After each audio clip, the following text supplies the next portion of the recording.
What's going on, hustlers? Back at you guys with another video. Yeah, I'm kind of just gonna come on here and talk. This isn't really anything specific about government contracting. This is just kind of like a recap of like kind of just like my journey and everything that I've learned from like 6 years of entrepreneurship, everything that I've learned at 22. Maybe this video will be insightful to somebody, provide somebody value who's like 15, 16, 17, 18. And then if you know you're older than me, maybe this will motivate you, or maybe it'll make you feel better about yourself because you haven't made some of the mistakes that I've made.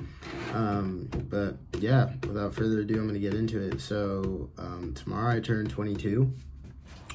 It's weird. I don't really feel like I'm turning 22. I feel like I turned 21, it doesn't feel like I turned 21 a year ago.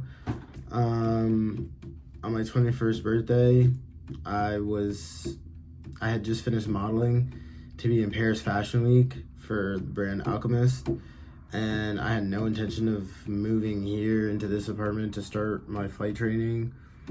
And I was working with Namiat. I was still doing business with DLA, but not in the capacity that I am now. So I mean, I've learned a lot, I guess. I woke up today, commercial pilot, felt pretty happy with yesterday I went to bed feeling pretty happy about where I was in life, and then I just woke up and then I was like, yeah, cool, I accomplished some stuff, like for the most part, like all my goals that I've written down, the key ones every single year since I've been like 16, 17, I've achieved. But I don't know, like the cars are cool, the traveling is cool, the girls are cool, the boat is cool, but like that shit doesn't give you, that's not what's gonna give you fulfillment in life, or at least it doesn't give me fulfillment. My realization is that like I find a lot more solace in climbing the mountain than actually reaching the peak of the mountain itself, if that makes any sense at all. Yeah, I don't want to say I felt like empty, because I definitely don't. And I don't want anyone to think that I'm unhappy, because I'm not. Like, I have nothing to be unhappy about. Like, your boy got the fresh cut. Like, I'm happy. I'm healthy, but I don't know. I just feel almost like at peace when I'm when I am in stress, like when I'm in the thick of things, when I literally created a webinar to host today just because I needed something to feel stressed about, which is like a weird feeling, but like cortisol is good. Like the fear of failure is good. Like the feeling of being overwhelmed is good.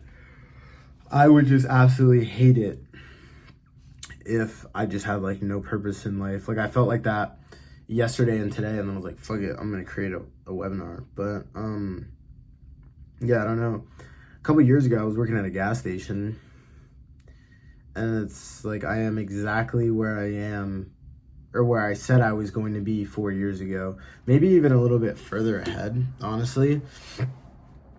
But I don't feel like as happy as I thought I would be, or it's not like I am happy, but it's not like this overwhelming feeling of like happiness that like you attach to like the next thing, right? Like as human beings, we tell ourselves like, oh, once I get this job, I'll be happy, or oh, once I get this car, I'll be happy, or once I'm dating this guy or girl, like I'll be happy, which that last one's a really dangerous mindset to fall in. But I don't know, I'm just kind of reflecting. Like I used to work at a gas station. When I graduated high school, I graduated during COVID, and everybody thought I was going to be like this superstar football player, like go to the Air Force Academy or go to the Naval Academy and become a pilot. Clearly that's not the way that my life turned out. But yeah, that was embarrassing, because you graduate during COVID and then you're like, fuck that. Like, I'm a very social person. There was 0% chance I was going to survive at a military academy, which is already super hard, during COVID and isolation.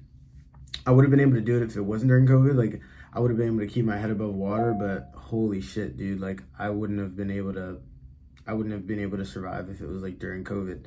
So then I dropped out, or I decided I'm going to stay home and try to play football locally in Florida. That didn't work. It was COVID, and coaches weren't really looking at my film. I went from like having the opportunity to walk on at like major Division I schools like Auburn, Vanderbilt, Air Force Academy, Western Michigan, right? And having like offers from like huge like Division II championship schools to like not even being able to get in at like a bottom of the barrel Division II school just because of the way like recruiting was, and like they fill up all their incoming classes. So I did that, and then I went to community college, and that was fucking brutal, bro. And I'm so extroverted that I was literally risking going to class, and I would show up to class and it'd be like 5 people in like a whole ass lecture hall, and we're just so spread apart. And it was just so depressing. And then it was fucking sad when people would talk to me and they would ask me like, oh, like how's things with you? Like where are you playing football at? Like what are your plans? What are you doing? And it's like, yeah, I'm not fucking playing football anymore. And I'm going to community college, and I make sandwiches at a gas station, working at fucking Wawa. That was really hard. That was fucking embarrassing. Really, really hard. Like, I just remember, like, just thinking about that shit made me, like, fucking sick to my stomach, like, just thinking about that back in the day. And then I was selling clothes and Fippin Supreme on the side, which was cool. And then I met my boy, Marty, who convinced me to get into government contracting, or he really convinced me to get into something bigger ticket. And my parents found out about government contracting, and my dad was like, oh, like, I'm gonna do it, like, help me. And I was like, fuck that, like, I'm making money working at the gas station and reselling, like, Supreme and stuff. So I didn't know what I didn't know. And then I had a conversation in the penthouse where they filmed the movie War Dogs, and then that was cool, right? So before I continue, kind of just all this to say, like, you don't really know where life is going to take you. You don't really know the journey that it's going to take you. But just find your solace in climbing the mountain. Find your solace in the journey itself, rather than like equating your happiness to the destination, or telling yourself like, oh, I can only be happy once I like reach this level of success. And not that I'm like super successful or anything, but like, I mean, I've got some marathons under my belt, like got a job with the best airline in the world, like built a company, been a multi-million-dollar salesman. Like I've been able to help people, like not at all to say that I'm like the fucking, cream of the crop or anything, but I think I've attempted enough things and been successful at enough things that I can like kind of reflect on it, right? And just say that like all those things have taken time to accomplish. Like even flying, I started flying when I was 18 in the midst of COVID. And then I had to take some time off. And then, like, fucking 4 years later, bro, I started flying in 2020. 4 years later, I'm a commercial pilot. I passed my commercial truck ride 4 years later. So, I mean, really just, like, enjoy the journey. Like, enjoy the grind of it all. Like, find your solace of it all in there. And then back to the story itself. My dad started Two Lines Aerospace government division. And he's like, oh, come help me. And then I talked with Marty after initially telling my dad, like, I don't want to do it. I don't want to work for you. I'm building my own business. And then Marty convinced me. And then I got to work. And, man, it was rough in the beginning. People coming, going, quitting, like, not believing in the vision. I remember, like, we had one employee, and she was, like, scaring other employees away, telling them, like, oh, you guys should quit. Like, Mike and Vanessa, those are my parents. They don't have enough money to pay your bills. Like, they don't have enough money to keep the lights on. Like, it was fucking tough. And people just not believing in us, like, just getting knocked down over and over again. And I'll never forget the days where it was, like, just me and my mom, like, in the office. Like, dad's working, dad's flying. The business is not making any money. We're fucking losing money. It's just me and my mom in the office, just grinding it out. And I just remember I felt so confident, even when we weren't making any money. I was like, this is going to work. I don't know how, I don't know when I'm going to see the fruits of my labor, but this is going to work. And if you look at my video that I posted on June 18th, it talks about how I made $200K in under 6 months in contracts with DLA. And like, that was shit that I was getting paid on this year. Like, I would have never imagine that like I'd be able to make somebody's salary in like half a year in revenue, not all profit. Like I show the profit in there. It's probably like, I don't know, 30 bands and some change, right? So it's like probably 60K in like income, right?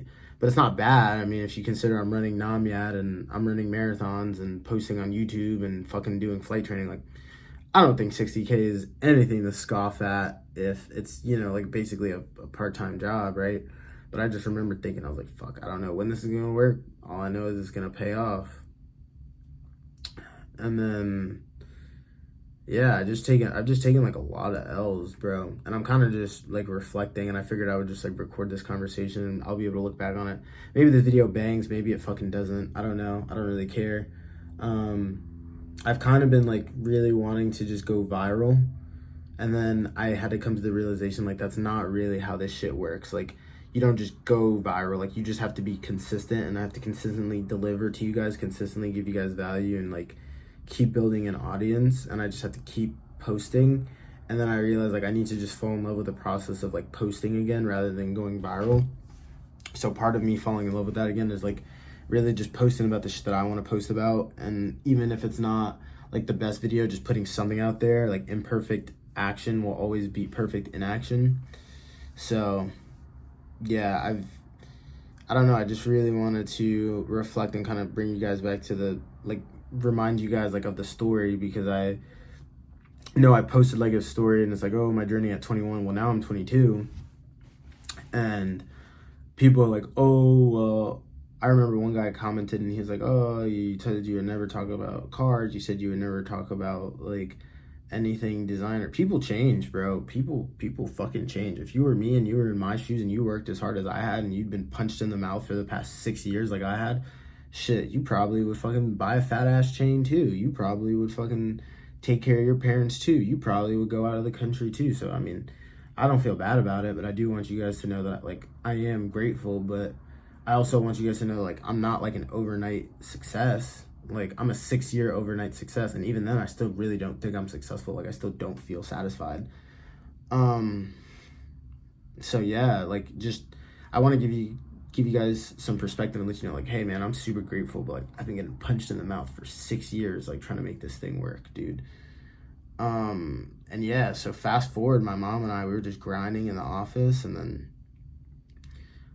finally started making a little bit of money, and I was salary at the time, so salary plus commission, I was making a little bit of money. Met a girl who I thought was really sweet, and then we took a trip together, and then came back. Didn't work out for me. Didn't work out between us. I got dumped. Your boy got dumped. That's like minus 500 aura right there, but that's just me being transparent. And then that motivated me to just go all in on Namyad, plus, you know, doing business with DLA. Yeah, so that motivated me to go all in, and that was last year. And I mean, Namyad has grown so much. We've worked with almost 150 companies in under 3 years. Like, we've helped deliver over $1 million to different companies. We're building a community. We're about to hit 2,000 subscribers. Like, and I know maybe to other people it's like not that much, but I haven't been doing it for super long. It's only been a couple months of me posting on YouTube, and we're gonna like ramp things up. But yeah, no, I mean, I'm pretty happy with the growth. I'm just gonna keep putting one foot in front of the other. It's not the first time that I've started something and not known, you know, how much it'll benefit. Like, I kind of find solace in the fact of knowing that like Namyad, I don't know where it's gonna be in 3 to 4 years, but like when I look back on my time with DLA, like if you would have told me I'd be like a multi-million-dollar government contractor and have almost 150 contracts, like 134 contracts under my belt, I would have believed you, but I would have been like, oh yeah, it's gonna take a while. So I mean, I'm just gonna keep grinding this thing out and just keep building it with you guys. But yeah, then that really motivated me to start Namyad, and then I moved here to do my flight training, which has kicked my ass. This has definitely been, like, my time here has definitely been the hardest time of my life. That's just me being like transparent and honest. And sometimes I like try to make it look like I'm Superman, or like I don't mind, or like I'm like managing it well, but like sometimes I feel like I'm just gonna fucking crack, bro. Sometimes I'm just like, damn, it's too much. Like, I need to drop something off my plate. But then I remember like nothing worth doing is easy, and I basically just need to thug it out and survive this for like another 5 years, right? Make it to like my 5-year plan, get to, you know, 8 years of aviation, 11 years or 10 years of entrepreneurship, and, you know, another make it to 8 years of government contracting, and fucking 6 or 7 years of you know, Namyad LLC and consulting. I'm honestly just like, you know what, I'm just gonna survive. I'm gonna keep getting up, keep getting punched in the mouth every time I get knocked down. Just gonna keep getting back up. Like, a lot of people don't know this, but I'll be like transparent with you guys, dude. Like, money that I was supposed to be making from Namyad, my payment processor held like $20,000 for me, and I still haven't even gotten all of that money back. So it's like, imagine like you're getting paid and then you have employees and that money's not coming in, and you have to keep delivering to people and you have to keep paying your employees, right? Like, that's some shit that you guys like don't see. That's some shit that like people won't tell you. Is like, I had like a quarter like $25,000 just being held for me in a payment processor, and like I still had employees, I still had people to pay, and I just honestly felt like giving up. I felt super beat up. But kind of just like the moral of the story, I guess, two main things that I've learned at 22, being a 6-figure entrepreneur, being an endurance runner, being a pilot, being a YouTuber, is just like two things. One, you just gotta fall in love with the journey and just understand that like to become an overnight success, you're gonna have to dedicate like at least like 5 years to whatever you do. YouTube, it's been like fucking 4 months. Namyad, it was the 3-year anniversary last month. Government contracting, I'm coming up on 4 years. Entrepreneurship, it's taken me 6 years. So only one of those things have I crossed that threshold, and that's entrepreneurship, which is finally like starting to take off for me. But just really be in love with like the journey and the process, because for the most part it takes 7 to 10 years. Like, that's just the consensus. It takes 7 to 10 years. So just enjoy the process. And then the next thing is like, honestly, like, just keep fighting, keep fighting. And just, my running coach, she has this thing where she would tell me, she's like, things come in waves. Like, when you're running a marathon, things are gonna come in waves. You're gonna have moments where you feel like you're the fucking baddest man in the world. You're gonna feel like you're Iron Man. You're gonna feel like you're fucking Superman, Bruce Wayne, Batman. And then you're gonna have moments where you're just like, can I even do this? Like, why did I sign up for this? Like, barely dragging one foot in front of the other, right? So just understand things come in waves, and like keep fighting. And in my experience, and I think a lot of other people would agree, is just like, you know, things get really, really tough before they get really, really good. So when you're feeling like when you're feeling like you just can't go anymore, and you're feeling like you're gonna get knocked down, like, just keep going, because you don't know what's on the other side of it. So yeah, those are just like the two main things that I've learned. And I guess another one would be like, because I haven't really been successful in relationships, especially because I've just dedicated so much of my time to business and flying and stuff like that, is like, be okay with yourself. Like, learn to love yourself, as like corny and cliche as that shit sounds. Like, be happy with yourself first before you try to bring someone else and be happy, because then you try to equate them as the source of your happiness. It's not good for you, and it's a lot of pressure for them, and it'll scare them away, or, you know, be kind of overbearing. So I mean, I had to learn to be okay with myself, you know, just journal it out, meditate it out, pray it out, talk to God, talk to friends, lean on your friends. And if you don't have any, be social. Like, go make friends, right? Put yourself out there, ask somebody how their day's going. That's the easiest way to start a conversation. So yeah, those are kind of just my takeaways.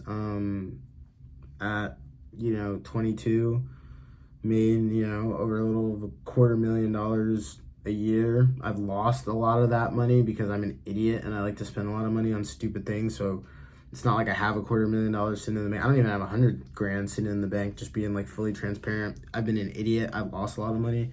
I've liked gambling.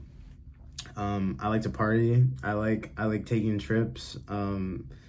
But yeah, I mean, that's just my experience so far at 22. I'll make another one of these right before I turn 23, and we'll see what the difference is. But yeah, that was just kind of my like video diary, transparent vlog, all the things that I've learned in, you know, the last 6 years of entrepreneurship. So hope you guys enjoyed, and if not, somebody, when I'm famous and this channel is blown up, is going to come back and find this, and I'm sure this will end up on an archive page somewhere. So if you guys don't enjoy it now, I'm sure in 5, 6, 7 years you guys will enjoy it. But anyways, cheers.